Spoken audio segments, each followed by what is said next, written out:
Всем привет, с вами Дэн, и у нас сегодня снова швейцарский часовой бренд Continental с моделью в стилистике такой универсальный хронограф. Но давайте сначала откроем коробочку и посмотрим, что же у нас внутри. Опа! Как обещал, универсальный хронограф. При этом здесь есть и другие полезные функции, дата и день недели. Так что сейчас я часики достану, и мы с вами уже более детально про них поговорим. Кстати, модель для обзора предоставлена крупнейшей в России розничной сетью магазинов наручных часов All Time, за что им большое спасибо. Ну, поехали, давайте сначала по характеристикам. Значит, часы называются Continental Gents, то есть для джентльменов, и референс у модели у вас сейчас на экране 22001. Значит, у нас здесь стальной корпус, стальной миланский браслет, кварцевый швейцарский механизм Ronda Z60, у которого есть дата, день недели и к тому же это еще и хронограф. Водозащита 100 метров, стекло сапфировое, Swiss Made и российский ритейл 37 300 рублей, по крайней мере, на момент записи ролика.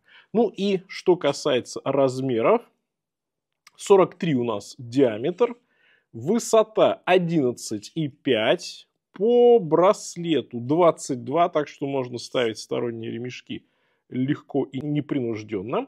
49,4 от ушка до ушка. В принципе, размеры с одной стороны такие немножко чуть выше средних, с другой стороны, сейчас посмотрим, как на моем запястье. Так, значит, 18,5 мое запястье, если кто вдруг не знает. И смотрите, да, на самом деле... благодаря тому, что часы невысокие, благодаря тому, что ушки достаточно короткие и сразу загибаются вниз, они очень даже удачно сидят на запястье. Причем, что интересно, они кажутся чуть больше своего размера из-за того, что здесь достаточно узкий рант, ну он практически отсутствует. Но в целом 43 мм это вполне универсально, особенно если у вас среднее запястье или тем более крупное запястье.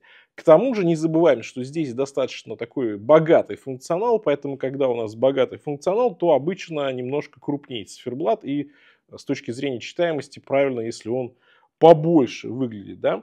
При этом на запястье, как я уже сказал, неплохо. В принципе, эти часы, если так посмотреть со стороны, то это классический хронограф, который вполне универсален, не имеет каких-то вычурных деталей, что позволяет его носить практически под любой стиль одежды.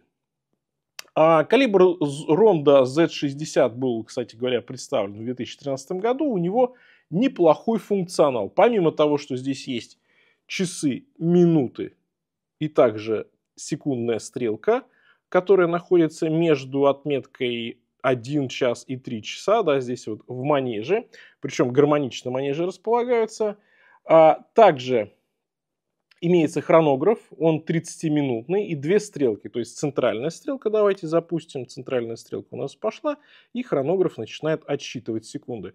Кстати, попадает в метки прям один в один. Вот, и, значит, минутная стрелка в нижнем манеже у отметки 6 часов, это у нас счетчик минутный для хронографа. Таким образом, секунды и минуты хронограф отсчитывает. И вы спросите, а что же у нас еще один за субциферблат между отметкой 9 и 11 часов? А здесь полезная штукенция, потому что здесь есть индикация дня недели. И плюс дата у отметки 4 часа. Поэтому здесь такой, знаете, полный функционал, который любят, ну, те, кто любит, чтобы на часах было что-то кроме часов, минут и секунд. И, соответственно, здесь есть и хронограф, и дата, и день недели. Ну, я бы сказал так, все самое необходимое. Как вот иногда в комментариях пишут, я, значит, иногда приду куда-нибудь на почту, мне надо дату знать, а варю яйца, мне нужен хронограф. Поэтому в этих часах, короче говоря, все ваши пожелания и мечты, они воплощаются. Можно сказать, идеальный набор для тех, кто смотрит на часах не только на время. Понятное дело, что циферблат насыщенный, но считывать самое главное время здесь достаточно удобно, благодаря тому, что стрелки правильные. Посмотрите, они прям такие немецкие, да? Длинная минутная стрелка правильной длины, которая доходит прям до конца нижней части циферблата, до разметки минутной. Это прям классно, мне нравится. С читаемостью здесь все неплохо, опять же, несмотря на то, что вот он такой перенасыщенный, как будто бы. При этом мне нравится, что манежи утоплены, то есть добавляется объема, несмотря на то, что часы невысокие. Они чуть темнее, чем основная часть циферблата. То есть если основная часть циферблата, она такая опять же, металлическая, с красивым градиентом, плюс солнечные лучи, плюс когда вот часы немножко меняют угол зрения, освещение, то они переливаются, да, и очень красиво это выглядит. Манежи чуть темнее, и это прям добавляет такой немножко пандовости, если вы знаете. Для меня гармонию здесь, наверное, портит, ну, конечно же, окошко даты, его бы сделать тоже серым с подложкой, но апологеты даты скажут, зато оно читается хорошо. Ну, в принципе, и в этом они правы.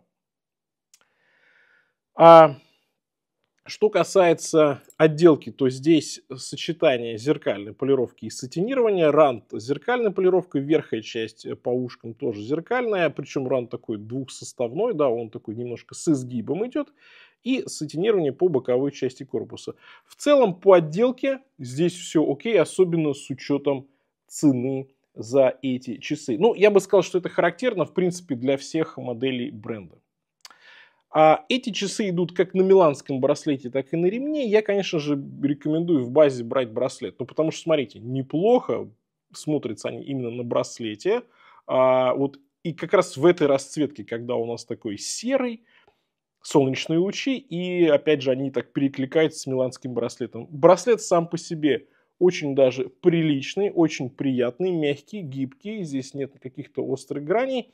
И с учетом того, что здесь стандартный размер между ушками, да, 22, как говорится, в хозяйстве пригодится. То есть любой сторонний ремешок вы всегда поставите, а у вас миланский браслет будет, который можно куда-нибудь еще применить, если вы захотите, например, переставить браслет и ремешок с разных часов. Поэтому неплохо. Давайте посмотрим, что у нас по весу получается, да, именно на браслете. Не самая легкая модель будет, но нужно понимать, что миланский браслет здесь достаточно пухленький. 126 грамм. В принципе, ну, с учетом размера часов, да, с учетом того, что все-таки это на среднее либо на крупное запястье, неплохо. 2,7 он по толщине. Это такой, знаете, приятный на ощупь и по весу, и по ощущениям миланский браслет. Иногда они бывают тоньше, иногда даже толще, но мне кажется, это такая вот в некотором роде золотая середина. Ну что ж, пора поглядеть уже и на макро. Ну что ж, как обещал, солнечные лучи. Симпатичные здесь манежи, окошко даты, накладные метки с люминофором, Swissmade и узкий рант.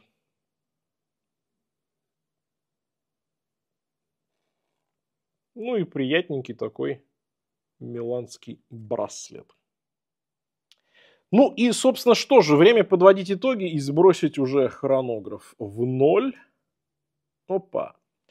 Так вот, я думаю, что модель весьма универсальная, с хорошим таким максимальным функционалом, на надежном кварце, при этом Swissmade, и в целом она очень даже приятно сделана. Так что, если вы присматриваете себе что-то такое именно на кварце с богатым функционалом, чтобы не стоило слишком много, чтобы был Swissmade, и чтобы было вот так достаточно сдержанно, но симпатично, то почему бы и нет.